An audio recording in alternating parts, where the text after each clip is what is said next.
بالله من الشيطان. بسم الله الرحمن الرحيم. Assalamualaikum warahmatullahi wabarakatuh. Bismillahirrahmanirrahim. Alhamdulillahi rabbil alamin.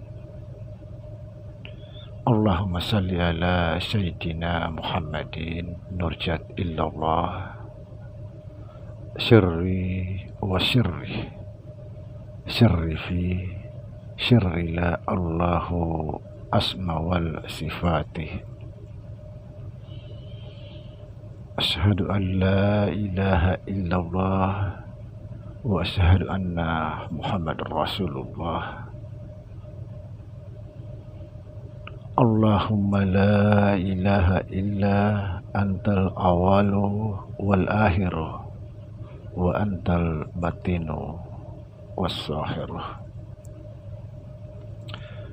Saudara-saudara yang saya cintai dan yang saya sayangi dimanapun berada, semoga kita semua senantiasa dalam bimbingan Allah Subhanahu wa Ta'ala, diberikan rahmat kesehatan jasmani dan rohani, rahmat ilmu, yaitu ilmu-ilmu yang bermanfaat dunia dan akhirat, serta diberikan rahmat kebahagiaan dunia dan akhirat. Amin ya rabbal alamin. Saudara-saudara, jumpa lagi dengan saya Samsudin Al-Hafiz di channel Ma'rifat Tasawuf. Pada kesempatan ini saya akan menanggapi beberapa pertanyaan kepada saya, yaitu apa yang harus kita lakukan setelah kita mengenal Allah Subhanallah. Ini penting saya sampaikan agar kita tidak terjebak di dalam mengenal Allah. Saudara, sering saya menjelaskan di dalam konten-konten saya bahwa mengenal Allah atau ma'rifatullah itu awal atau langkah awal, sebagaimana yang dikatakan awaluddin ma'rifatullah, awal agama mengenal Allah. Apa yang harus kita lakukan setelah mengenal Allah? Di sini banyak orang-orang terjebak setelah dia merasa dirinya mengenal Allah.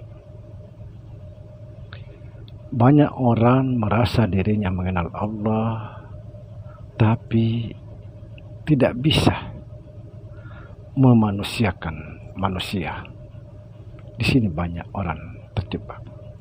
Banyak orang yang beribadah kepada Allah Subhanahu wa Ta'ala, tapi tidak bisa memanusiakan manusia.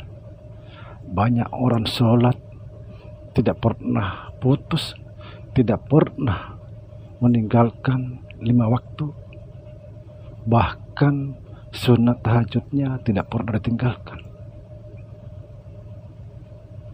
tapi tidak mampu memanusiakan manusia.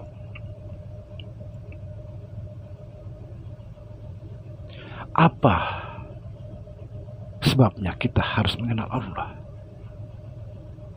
Kita dituntut mengenal Allah agar kita lebih hati-hati atau sangat hati-hati untuk menjalankan kehidupan, agar kita sangat hati-hati beribadah kepada Allah, agar kita hati-hati menyembah Allah. Jangan sampai bukan Allah yang kita sembah. Sekali lagi, Banyak orang setiap saat sholat menyembah Allah, entah Allah yang mana yang dia sembah, tapi tidak mampu memanusiakan manusia. Saudara, bukankah Tuhan sudah menjelaskan kepada kita semua bahwa aku bersama hambaku di mana saja dia berada. Aku lebih dekat daripada urat lehernya. Nah, disinilah kita harus memanusiakan manusia. Karena ada Allah di setiap hambanya. Kita sudah sholat, tidak pernah putus. Kita beribadah itu dan ini tanpa henti-hentinya. Sementara kita mencaci, menghina, menfitnah. Padahal Allah sudah menjelaskan, aku bersama hambaku di mana saja berada. Aku lebih dekat daripada urat lehermu. Hati-hati, saudara. Hati-hati. Orang merasa dirinya mengenal Allah tapi tidak bisa memanusiakan manusia.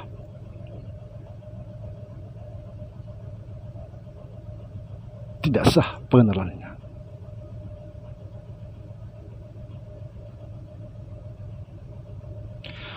Allah yang mana yang kita kenal sementara kita tidak mampu memanusiakan manusia. Padahal Allah sudah nyata mengatakan bahwa aku lebih dekat daripada urat leher. Aku bersama hambaku di mana saja berada. Pertanyaannya, Allah yang mana yang harus kita sembah?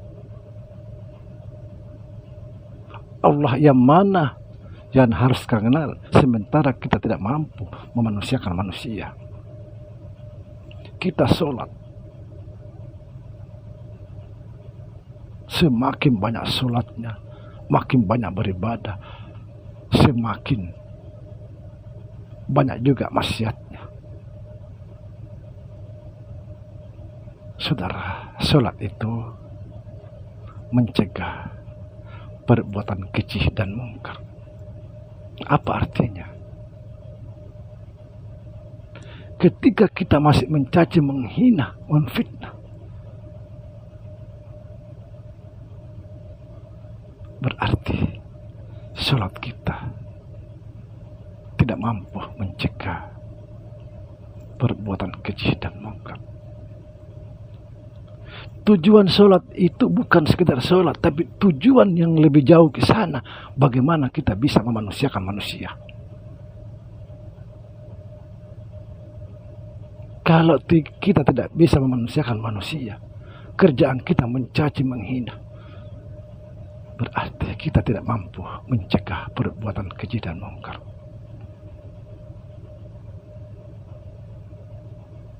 Hati-hati, saudara.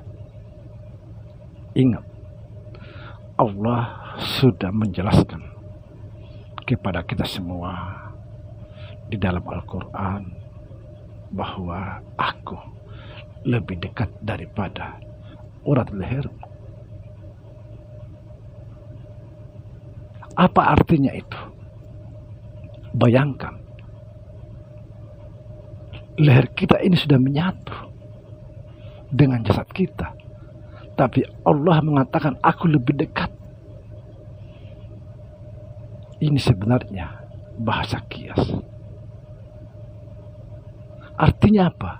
Artinya engkau itu adalah aku ini adalah engkau.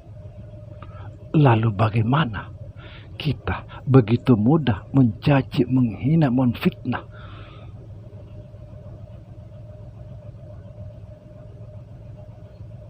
Kita beribadah tidak akan pernah putus. Selesai beribadah, keluar rumah mencaci, menghina, memfitnah, dan lain sebagainya. Makin banyak ibadahnya, makin banyak juga maksiatnya. Berarti gagal di dalam sholat. Sebagaimana dikatakan, sholat itu mencegah perbuatan keji dan mungkar.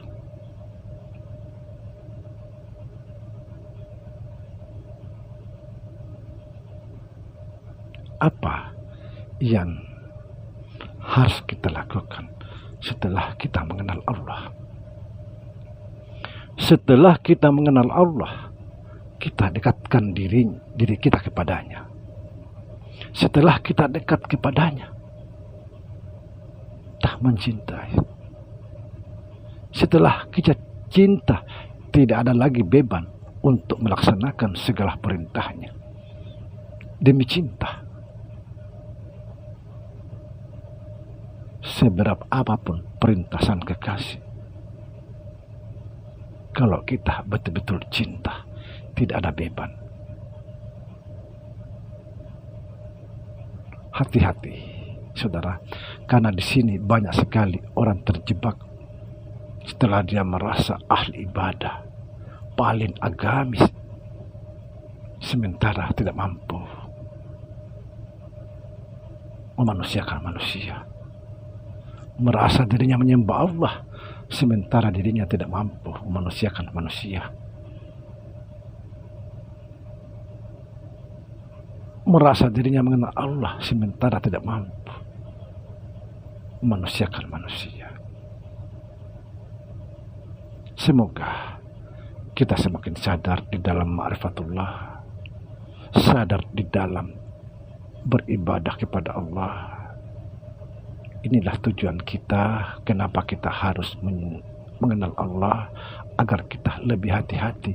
Jangan sampai kita menghina Allah dan kita tidak tahu. Assalamualaikum warahmatullahi wabarakatuh.